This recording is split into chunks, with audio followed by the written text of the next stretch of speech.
sledgehammer to the polling industry. I certainly will swing 2 or 3 times. So yes, that will happen, but it's too soon to judge whether that's true. Yeah. Yeah, okay. I take your point, Larry. It's too soon to judge, and not all of the votes have been counted. And we have to remember, Andrew, that these votes, some of them have been mailed in, and the voting takes a very long time. And so, whilst we might not be getting the results now because you and I are impatient, that doesn't mean very much. It just means we all have to wait and breathe. We can now project Arkansas for Donald Trump, solid Republican southern state, the home of Bill Clinton, of course, where he was governor. At one stage, he's pretty far ahead.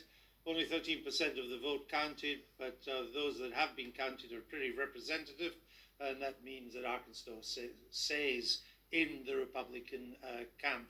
Florida, they're still counting, 93%, 94% now. Mr. Trump is on 51%, Mr. Biden on 48%. It's a big lead of 261,000 votes. It's even a little bit of a swing from Democrat to Republican compared to 2016 so far. We're not yet projecting that because Florida is a complicated state, and even with 93% in, we're not prepared yet to stick our necks out and project it for Mr. Trump, but it is looking good. Let's go back to Miami. Nomia Iqbal is there. Nomia.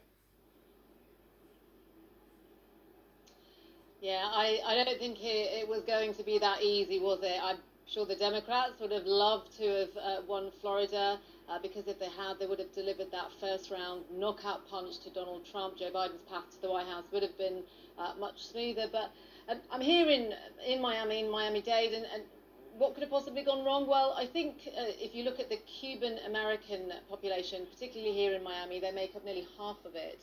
That message that Donald Trump has really been pushing about the claims that Joe Biden is a socialist, that's really, really pushed through, I imagine.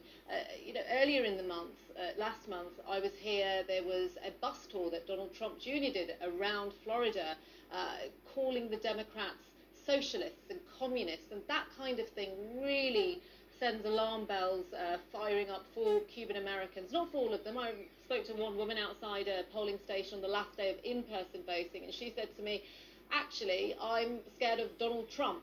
He reminds me more of Latin American dictators, especially when it seems he refuses to commit to a peaceful transition of power. But as you say, the votes aren't entirely counted. We're not at 100% yet. But as some of your previous guests have said, I think the Democrats do have a very difficult relationship with Florida.